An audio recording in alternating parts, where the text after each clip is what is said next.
Gaslight me at my job? Okay, well, I won't always work here. Years ago, I worked for a small nonprofit with a great mission. It helped a lot of people, but the office environment was incredibly toxic.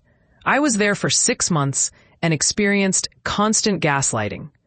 There were many petty day-to-day incidents, but the worst happened toward the end of my time there.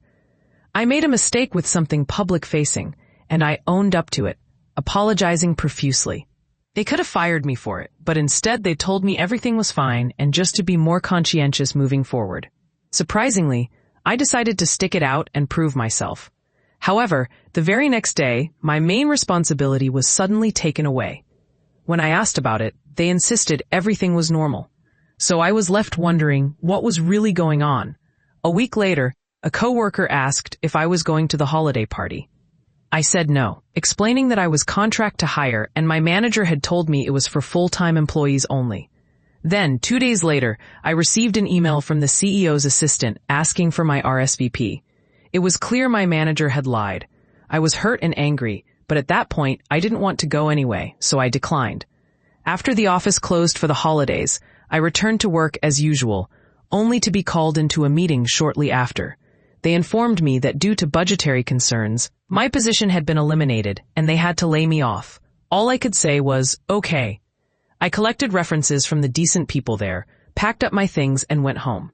For some catharsis, I destroyed the company mug they had given me on my first day with a hammer.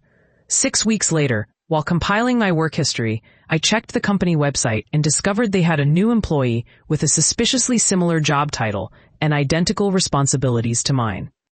By then, I was well past caring about that place and was enjoying my time off. But I filed that information away as a reminder of how poorly they treated me. Fast forward several years. I had established myself in a much better job at a respected company filled with great people. I liked the organization so much that I volunteered on an internal committee led by my friend Michael, where we partnered with local nonprofits for community improvement. During our annual meeting, Michael mentioned my old nonprofit had come up as a potential partner. After the meeting, I asked him if we could talk for a few minutes. I shared everything that had happened to me there, not holding back any details since we were friends. Michael was high up in HR and had a unique perspective on how poorly I had been treated. After our discussion, he reached out to the nonprofit and informed them that we wouldn't be moving forward with a partnership. He even put them on our company's blacklist. They had no idea I was involved, and by not treating me better when I was an employee, they missed out on a huge opportunity. Last I heard, they were struggling to stay afloat. Meanwhile, I was up for a promotion.